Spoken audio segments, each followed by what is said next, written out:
26, antes de irnos a nuestras casas, queremos que quede un pensamiento. Este pensamiento va a quedar con usted nomás por esta noche y mañana ya va a ser olvidado.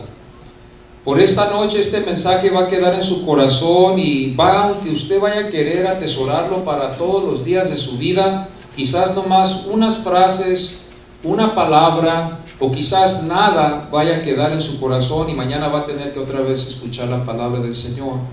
Yo comparo la palabra de Dios con la maná. La maná en el Antiguo Testamento se tenía que comer todos los días y todos los días tenemos que nosotros comer de esa maná. Era prohibido, ¿verdad?, que ellos trataran de cuidar la maná de hoy para también servirla al día siguiente.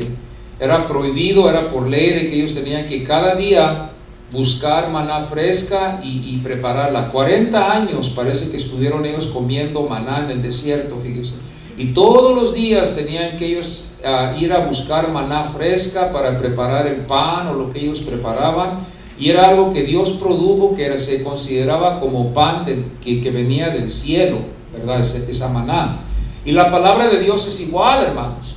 Tenemos que también nosotros alimentarnos todos los días con la palabra de Dios como la maná. Todos los días.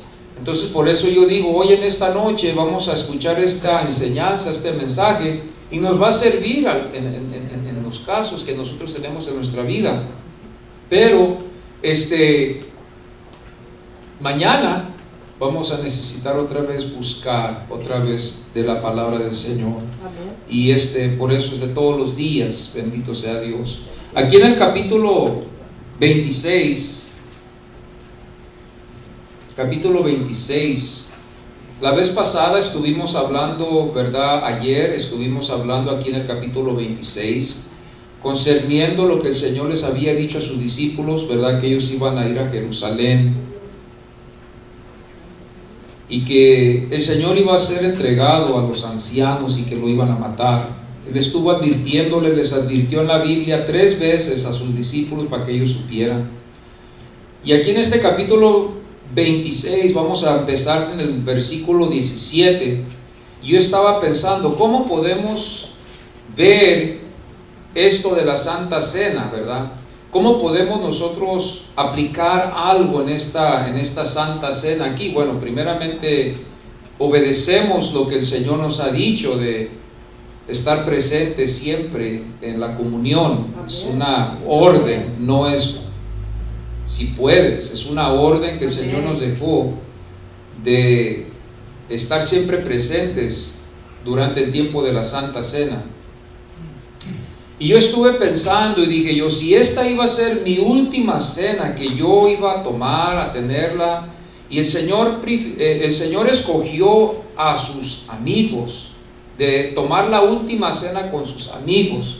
Yo no sé usted, si quizás usted a lo mejor hubiera escogido a su familia, o hubiera escogido mejor ver cenado solo o sola. Muchos dicen a veces es mejor estar solo que estar mal acompañado, ¿verdad?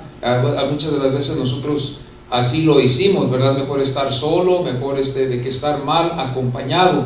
Y algunos quizá lo hubieran hecho solos, pero el Señor aquí escogió a sus 12, incluyendo al que lo iba a traicionar, para que se sentaran con él a comer esta Pascua. Ya ellos habían preparado el cordero, lo habían comprado, lo habían llevado al templo para sacrificarlo, lo presentaron al sacerdote, la sangre fue llevada, ¿verdad?, al altar, sus pecados fueron perdonados, ellos reconocieron a Dios como Dios les había llamado a reconocerlo. El corderito lo llevaron, ya estaba preparado para que ellos lo asaran afuera o lo asaran adentro en el lugar donde ellos lo asaban. Y ya estaba en la mesa, estaba el cordero, estaban las hierbas amargas, estaba el vino, estaba todo presente para que ellos dieran inicio a la cena que iban a tomar con el Señor. Y iban ellos a celebrar y habían pasos que ellos tomaban antes de tomar de ese cordero, tomar del vino, tomar de la hierba, ellos de la hierba amarga, que también esto simbolizaba algo para ellos también. Era un tiempo muy especial, y el Señor no iba a dejar, ¿verdad?, que eso también impidiera para que Él pudiera comunicarse con ellos y tener una buena plática con ellos. Aquí en Mateo, en el versículo 17, nosotros vamos a empezar a darnos cuenta lo que aconteció. Nos da la fecha, nos da el día, nos da la ocasión, nos da lo que el Señor está pidiendo de ellos, ¿verdad? Nos demuestra la fecha, nos demuestra el lugar que ellos van a buscar. Dice la Biblia, dice la palabra del Señor: el primer día de la fiesta de los panes sin levadura, se acercaron los discípulos a Jesús, diciendo: ¿dónde quieres que te hagamos los preparativos para comer la Pascua? Fue una pregunta que estaba, hermanos, era de urgencia, porque el tiempo estaba corriendo y parece que como que todavía no estaban llegando a eso. Habían muchas cosas acontecido aún antes y parecía como que ellos no estaban muy bien preparados todavía para recibir la Pascua como se debía. Pero el Señor, como Él estaba en control y está en control de todo, les dijo: hagamos lo que se tiene que hacer. El versículo 18 dice: y Él respondió: id a la ciudad a cierto hombre y decidle: el maestro dice, mi tiempo está cerca, quiero celebrar la Pascua en tu casa con mis discípulos. Con mis discípulos. El primer día de la fiesta, el versículo 17 dice: el primer día de la fiesta de los panes sin levadura.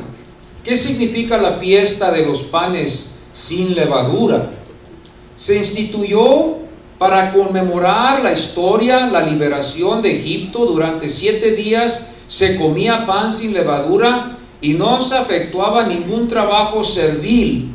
El primer día y el último eran de semana de santa convocación, donde todos los varones tenían que presentarse en el templo, que todos los varones tenían que llevar estos corderos y se ofrecían como sacrificio.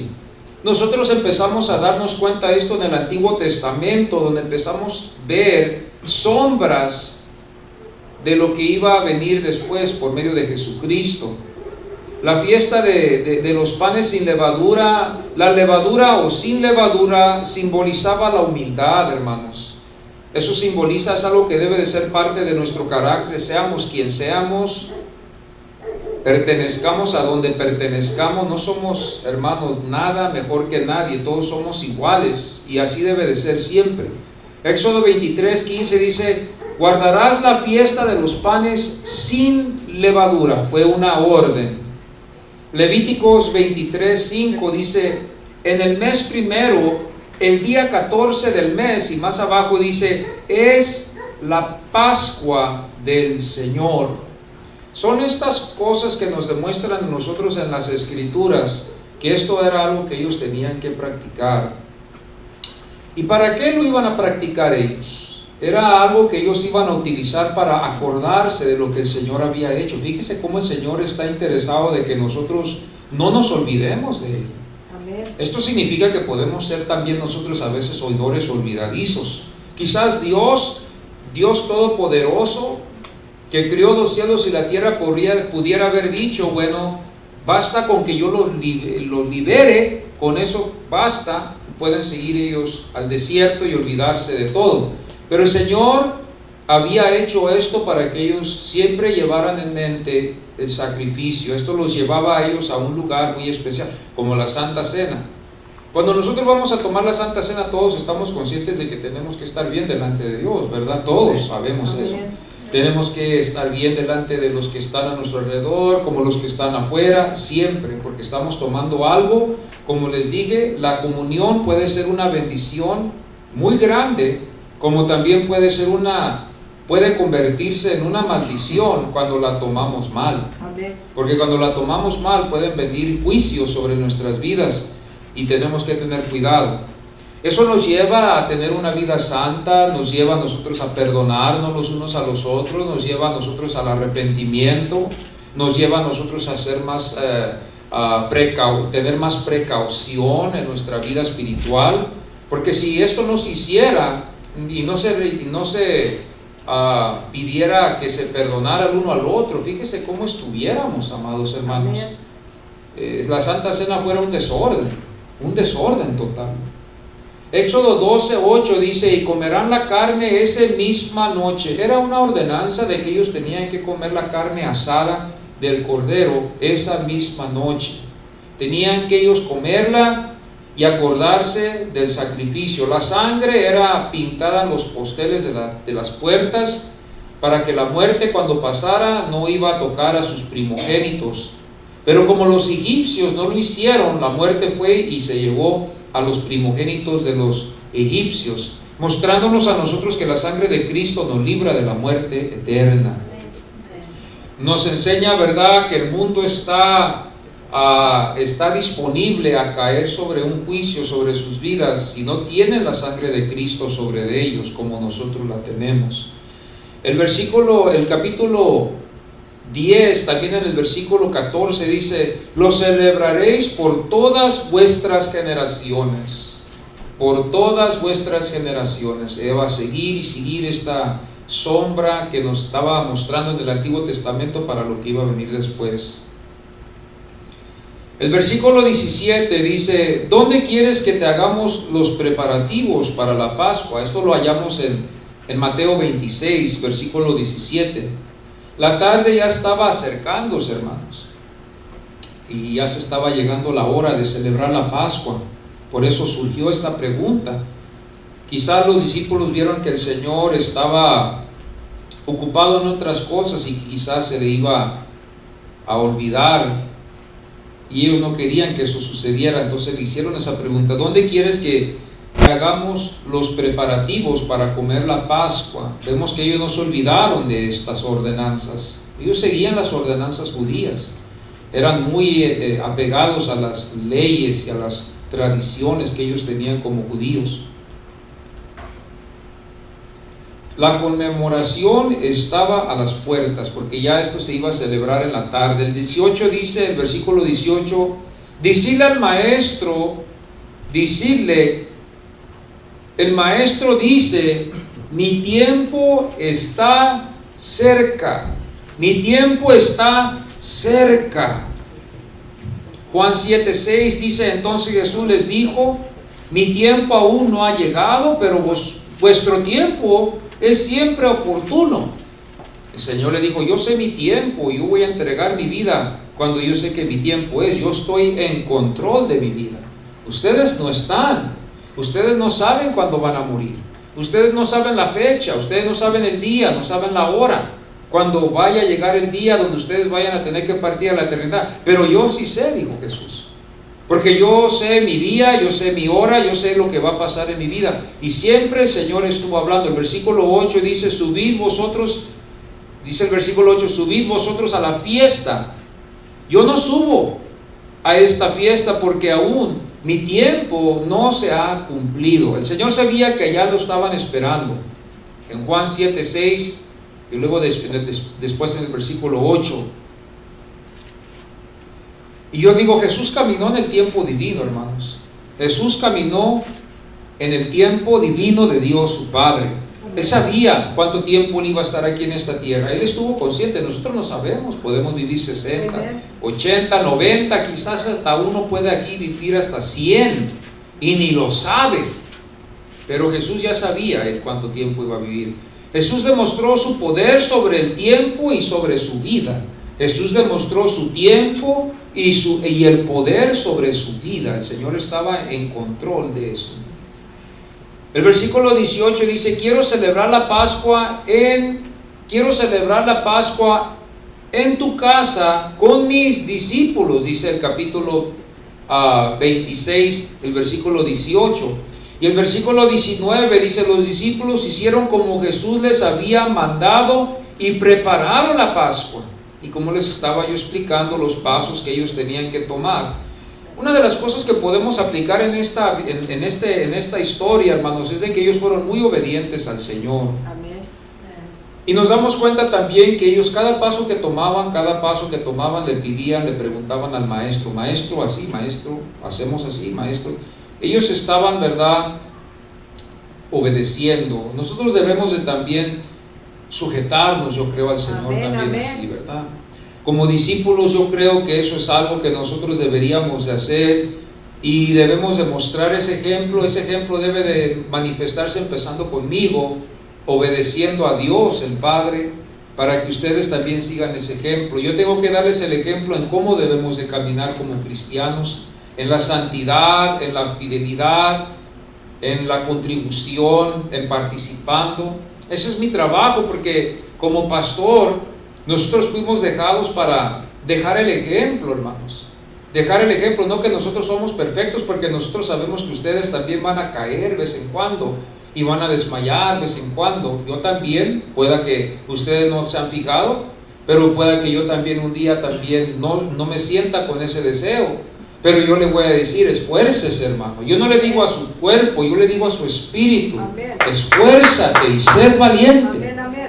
Yo no se lo digo a su carne, porque su carne va a decir, no quiero. Amén. Yo se lo digo a su espíritu, a su alma, amén, esfuérzate y sé valiente.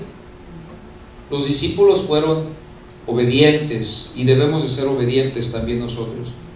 A los pasos del Cordero, nosotros nos damos cuenta que Jesús como Cordero iba a ser entregado y iba a pasar por una situación muy dura.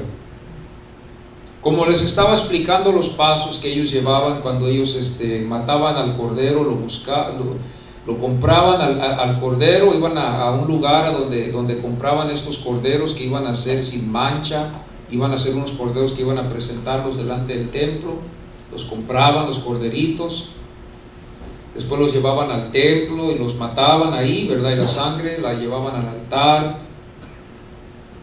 Mucha gente se reunía, todos los judíos que creían en el Señor se reunían. Y el sacerdote tomaba la sangre, ¿verdad? Y la llevaba al altar.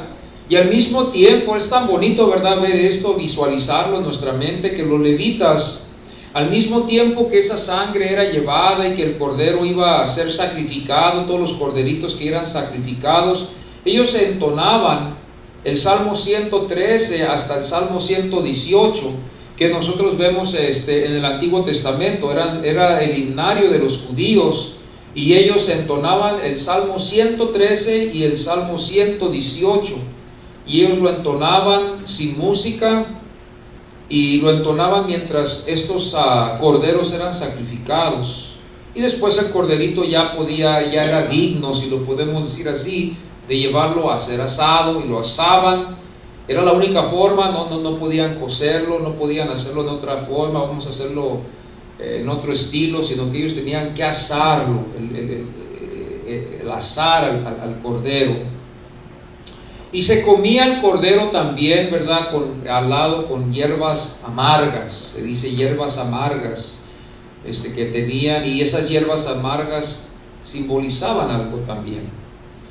Cuando nosotros vemos que la Santa Cena iba a ser servida, ¿verdad?, la Pascua, nosotros le decimos así, Jesús nos deja nomás allí. Cuando nosotros leemos aquí en el capítulo 26 de Mateo, dice el versículo 19, entonces los discípulos hicieron como Jesús les había mandado y prepararon la Pascua. Al atardecer estaba él sentado a la mesa con los 12 discípulos. Y luego dice, y mientras comían, dijo, en verdad os digo que uno de vosotros me entregará.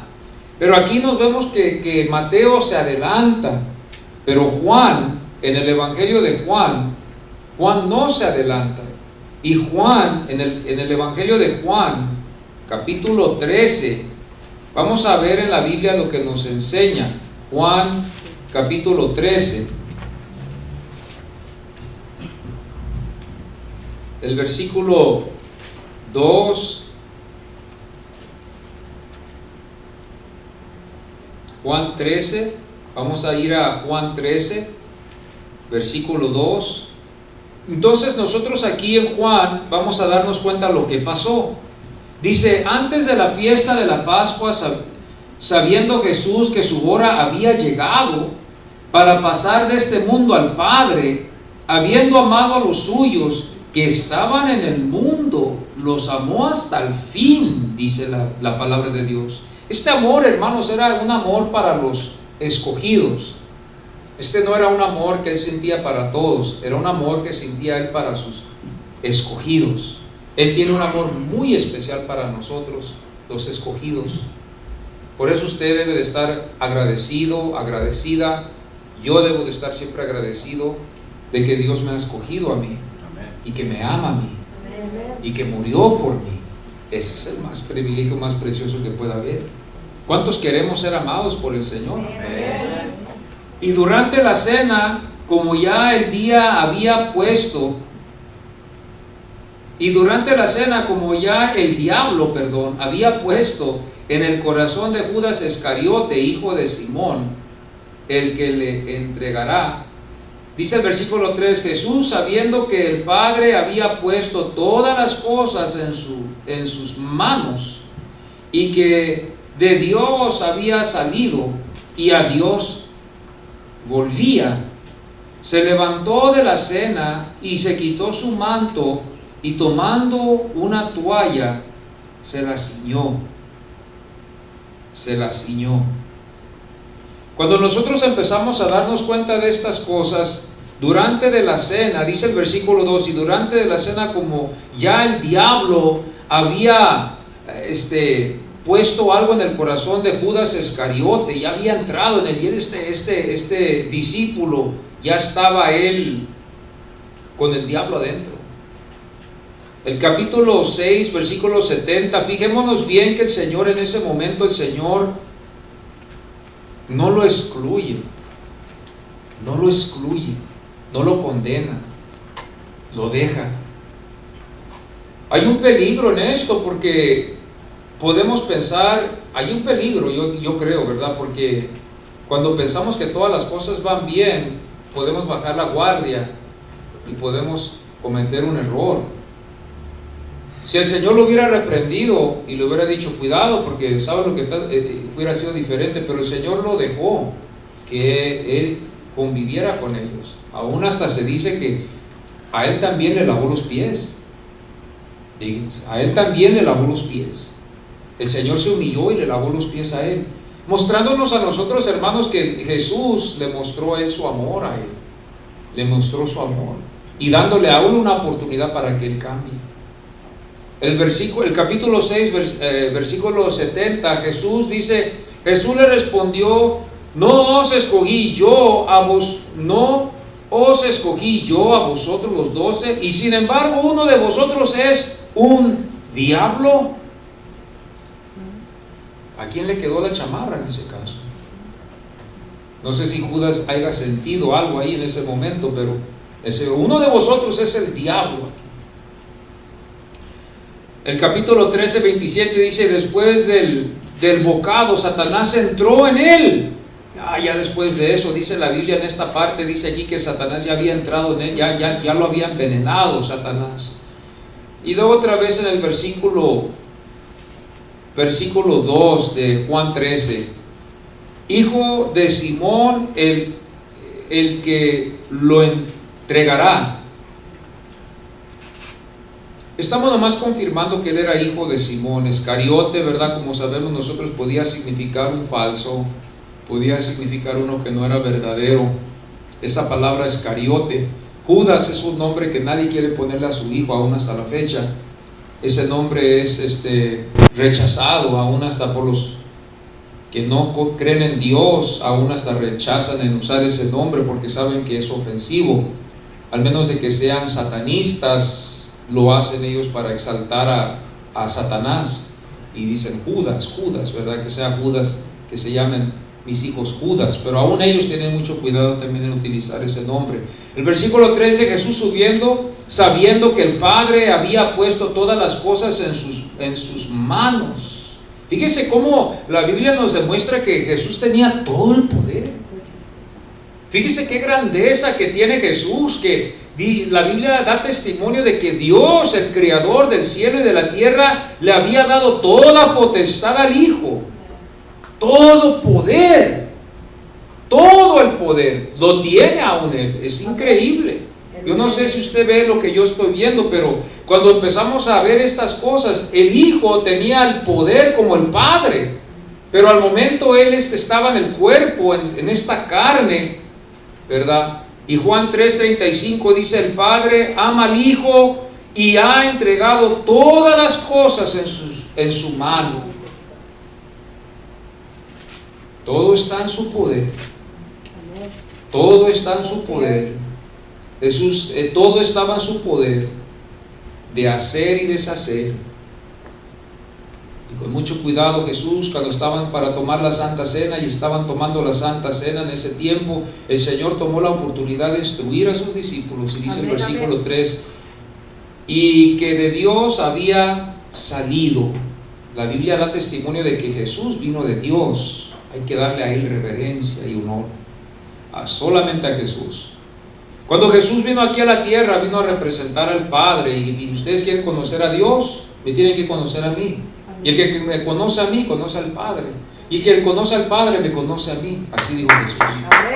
Qué poderoso es eso, ¿verdad? Amén. Entonces nadie puede ir y decir: yo quiero conocer a Dios, y decir: no quiero conocer a Jesús. Como los judíos que quieren conocer a Dios, a Yahweh, que es el Padre de Jesús, y lo quieren conocer ellos, pero quieren hacer a Jesús a un lado. ¿Usted cree que ellos están llegando al cielo sin Jesús? ¿Usted cree que sus oraciones están siendo escuchadas cuando ellos las elevan a Dios y rechazan a Jesús? No, hermanos. Ellos nomás tienen el puro título, pero es todo, fíjese. El pueblo de Israel, hermanos, en realidad lo que se ve y se da cuenta, nomás que muchos no nos atrevemos a decirlo así, porque no se han arrepentido todavía, reconocido a Jesús, está el castigo de Dios sobre sus vidas. Es un pueblo, hermano, que está castigado ahorita por Dios. Dios los ha castigado, Dios los ha pasado por situaciones muy difíciles, y ellos han pasado por situaciones muy duras. Cuando nosotros leemos la Biblia, Dios tiene algo preparado para Israel, para los judíos, pero hasta después que Cristo venga, hermanos. Por ahorita, mientras, el que se salva son muy pocos los judíos. Pero al final el Señor dice que cuando venga Cristo y se manifieste a ellos, entonces ellos van a aceptar a Jesús, y ese remanente se va a salvar. Pero todos los que están ahorita aquí, que no quieren nada con Jesús, ¿qué pasa con ellos?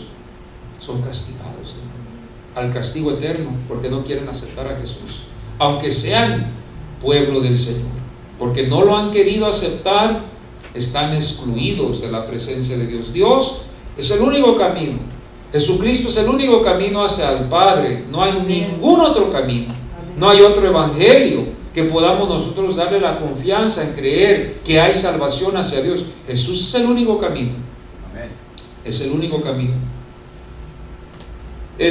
Cuando nosotros vemos en la Biblia, ya voy a terminar, el versículo 3 dice: y que de Dios había salido. Juan 8:42 dice: si Dios fuera vuestro Padre, me amarías, porque yo salí de Dios y vine de Él. El versículo 4 dice: se levantó, se quitó su manto y se lo ciñó. Lucas 12:37 dice: se ciñará para servir a los que estaban ahí con Él. A los que estaban ahí con Él. Se ciñará para servir, y los sentará a la mesa, acercándose, y les servirá. Dice Lucas 12:37. Lucas 17:8 dice: prepárame algo para cenar, y vístete adecuadamente, y sírveme hasta que haya. Esa es una parábola que el Señor les había dado a ellos para mostrarles a ellos el espíritu de ser siervos, de cómo Él se iba a humillar, aunque ellos le llamaban a Él maestro. Aún hasta le llamó un judío buen maestro. Esa palabra, cuando le dijeron a Jesús buen maestro, le pusieron a Él un título que ningún otro maestro podía tener. Buen maestro significaba que Jesús era de los mejores. Cuando ese judío rico le fue a decir buen maestro, eso era un título que a ninguno de los rabinos ahí se lo habían dado, pero a él se lo dio y lo reconoció y dijo, buen maestro. Y Jesús no aceptó esa gloria y le dijo, el único bueno es Dios. Porque a ningún rabino se le decía bueno, nomás rabí, maestro, hasta ahí nomás. Pero nadie se le podía decir bueno, pero a Jesús se le dijo. Lucas 7:44 dice, bueno, el versículo 5 de Juan dice, comenzó a lavar los pies. Jesús empezó a demostrarles a ellos que Él era un siervo. Lavar pies, hermanos. Fíjense qué trabajo de lavar pies. Y no estaban limpios los pies estaban sucios. Estaban, hermanos, no sabemos cuántos días de no verse lavado, quizás, no sabemos. Pero el Señor se humilló. Y al mismo tiempo que el Señor se humilló, ellos también se humillaron también, porque dejaron que Jesús les lavara los pies. Pero cuando llegó el tiempo de que Pedro le lavara los pies, Pedro dijo, oh no, Señor, a mí no me lava los pies. Pedro tenía un poco de orgullo del maestro. ¿Cómo va a ser que mi maestro me lave a mí los pies? Yo debería lavarle los pies a él. Y el Señor le dijo, ¿sabes qué? Tú no entiendes lo que yo estoy haciendo ahorita, Pedro. Pero si tú no me dejas que yo te lave los pies, tú no vas a poder tomar parte en este reino. Porque Pedro se sintió ofendido en el sentido de decir, ¿cómo me va a lavar los pies mi maestro? El que me enseña, el que me ha dirigido. Aunque andaban un poco modorros espiritualmente hablando, apenas estaban despertando ellos de donde estaban ellos, de la muerte, si lo podemos decir así, espiritual. Estaban modorros todavía, apenas estaban abriendo los ojos, apenas estaban viendo el sol, apenas estaban quitándose las lagañas y apenas estaban ellos fijándose el día, la luz que estaba admirable ante ellos. Y cuando Jesús llegó a Pedro y Pedro dijo, no, Señor, a mí no. Estos sí se dejaron sin vergüenzas, pero yo no, dice, tú eres mi maestro. Era algo muy especial de lavarle los pies a alguien. Para el Señor iba a ser algo muy especial. ¿Tú lavarme mis pies? ¿Cómo va a ser que tú me vas a lavar a mí los pies? Le dijo Pedro. Y Jesús le dijo así. Jesús respondió y le dijo, ahora tú no comprendes lo que yo hago. Y siempre nos dice así el Señor, como si fueran niños, ¿verdad? Ahorita, hijo, no lo comprendes lo que estoy haciendo contigo. Mañana me vas a dar gracias. Mañana vas a decir gracias, ¿verdad? Al momento nosotros hay cosas que no entendemos del Señor, hermanos. Hay cosas que nosotros no comprendemos. Hay cosas que digo, Señor, ¿por qué permitiste eso? Que yo fui tan malo en la vida, que yo merezco este castigo, que yo fui tan injusto con la gente, que yo merezco que sean injustos conmigo. ¿Qué maldad yo hice, Señor? Enséñame para que yo la corrija. El Señor dice, mañana yo te voy a enseñar. O sea, en el futuro yo te voy a enseñar. Jesús le dijo así a Pedro, le dijo Jesús respondió y le dijo, ahora tú no comprendes lo que yo hago. Hay mucha gente que está así hoy en el día, en este tiempo. Señor, ¿por qué has permitido esto? Mañana, si estamos queriendo saber qué es lo que el Señor nos quiere decir y estamos atentos a lo que el Señor quiere en nuestro vida, esto toma tiempo, hermanos. Esto no se lo va a dar a cualquiera. El que quiere saber, se lo va a dar el Señor. Amén. Los discípulos no entendían, estaban modorros, ahí estaban, pero estaban todos dormidones, ahí dormidos todavía, espiritualmente. Juan 13:12 dice, ¿sabéis lo que os he hecho? Juan 13:12. El versículo 13 dice,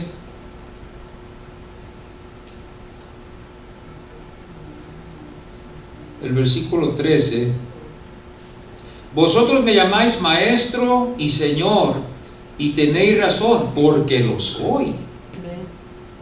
Él fue maestro. Juan 11:28 dice, el maestro está aquí y te llama.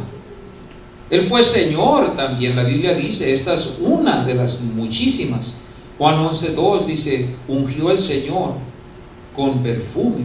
Esta mujer ungió al Señor con perfume y le secó los pies con su pelo, su cabello.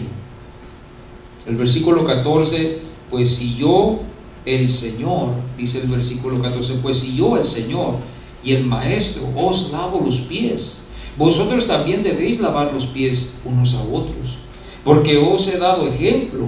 Fíjese el ejemplo, hermanos, el ejemplo que Jesús nos deja a nosotros que tenemos que dar, el ejemplo, el padre, la madre, el hijo, la hija, el hermano, la hermana, el pastor, a la congregación, el ejemplo, amados hermanos. Es importante el ejemplo. No lo digo yo le he dicho a mi esposa, tenemos que darnos el ejemplo y tenemos que dar el ejemplo. El ejemplo. Cuando andábamos en el mundo no nos dábamos el ejemplo, pero aquí tenemos que aprender a darnos el buen ejemplo. Amén. Porque os he dado ejemplo para que como yo os he hecho, vosotros también hagáis. Este era el deseo del Señor. En verdad os digo, un siervo no es mayor que su Señor, ni un enviado es mayor que el que lo envió. Si sabéis esto, seréis felices si lo practicáis. Amén. No hablo de todos vosotros. Yo conozco a los que he escogido. Fíjese cómo el Señor conoce a los que escogió. Pero es para que se cumpla la escritura: el que come mi pan ha levantado contra mí su calcañar. Os lo digo desde ahora, antes de que pase, para que cuando suceda creáis que yo soy. Señor, ya digo, esto va a pasar, esto va a acontecer. Entonces, en la Santa Cena, ¿qué podemos aprender nosotros? El Señor nos enseñó en la Santa Cena de ser siervos, no solamente el pastor, nosotros también los que estamos aquí presentes. Amén. Ser siervos, servirnos los unos a los otros. En la Santa Cena también nos enseña el Señor también a ser humildes, que no vamos a poder entrar al reino de los cielos si no somos humildes. Los antiguos el Señor los mira de lejos, dice el Antiguo Testamento, y de lejos los va a ver, porque el altivo no va a poder entrar al reino, porque es muy altivo. Pero el humilde sí va a poder. Y también otra cosa que nos enseña el Señor también en esta Santa Cena, nos enseña que Él nos llamó a la mesa, no nosotros a Él. Son los que estamos aquí presentes, ¿cuántos de nosotros fuimos llamados a la mesa? Amén. Fíjese que cuando el Señor nos llama a la mesa tenemos que obedecerle también, porque también no queda que el Señor nos llame y que no lo escuchemos y seamos desobedientes, ¿verdad? Yo creo que el Señor nos llama, y cuando nos llama quiere que digamos: heme aquí, Señor. Amén. Amén. No hay distancia, no hay lugar, no hay horario, no hay imposibles para el Señor. Él es prioridad. Amén. ¿Por qué? Porque Él nos dio la vida. Amén. El capítulo 14, el capítulo 15, el capítulo 16 y el 17 de Juan, el Señor les deja unas enseñanzas a ellos muy importantes que no tenemos tiempo de tocarlas porque son capítulos. Pero el 14, el 15, el 16 y el 17 les deja a ellos unas enseñanzas muy poderosas cuando Él estuvo con ellos en la Santa Cena. No fue nomás levantar la copa y decir: tomad este pan porque es mi cuerpo, es símbolo de mi cuerpo, y tomad esta copa porque es símbolo de mi sangre. No, hermanos, Él hizo otras cosas también en la mesa, que son estas. Les lavó los pies, les mostró la humildad, todas estas cosas. Esta iba a ser la última cena que el Señor iba a pasar con sus discípulos. Y Él quería que ellos quedaran con esto en sus mentes para siempre. Aunque el Señor, después que resucitó, el Señor le siguió enseñando. Amén. La enseñanza no termina, amados. No. Esta tiene que seguir con nosotros siempre. La enseñanza en cómo conducirnos, cómo portarnos, cómo ser, porque es una nueva vida. De venir a servir al Señor es muy diferente a del mundo, y no queremos hacer las cosas como nosotros queremos. Nunca que esté lejos de nosotros que hagamos las cosas como se nos antoja. Hagámosla como se le antoja al Señor, como Él quiere. ¿Cómo quieres tú, Señor? Vamos a ponernos en pie, amados hermanos, en esta noche. Padre, gracias te damos en esta noche por esta oportunidad y privilegio que nos concediste tomar la Santa Cena, Señor, como una iglesia, los que llegamos hoy en esta noche, Señor, enfocando, Señor, en la cena, Señor, en la humildad que tú nos demostraste, Señor, cuando te sentaste con tus 12 discípulos, aún uno que te iba a traicionar, aún él recibió también, pero él decidió hacer lo que él quiso. Los otros se quedaron ahí y escucharon tus enseñanzas, se sujetaron al tiempo y después se sujetaron a tus palabras. Al principio no entendieron, pero después empezaron a entender, a reflexionar, a comprender lo que estaba pasando. Señor, gracias te damos por el ejemplo más grande que nos has dejado. Ayúdanos a nosotros a entender, Señor. Dirígenos como iglesia. Dirígenos a todos, Señor, que tu Espíritu nos enseñe, Señor, a perdonar, a ayudarnos, a servirnos, a ser humildes, a entender, Señor, los misterios de lo que está escrito en tu palabra, que podamos entender que esta semana es muy especial, Señor, sobrepasa toda actividad que podamos imaginarnos, Señor. Gracias te damos por este tiempo que nos concediste a los hermanos y a las hermanas que nos presentamos y que fuimos obedientes a esta convocación.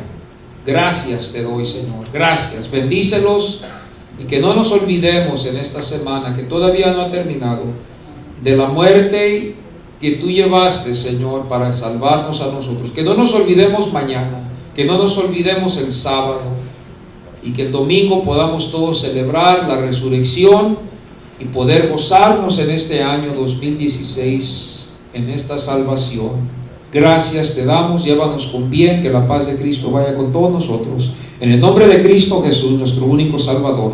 Gracias, Señor. Amén. Y el pueblo del Señor dice, hermanos, Amén. Dios me los bendiga a todos.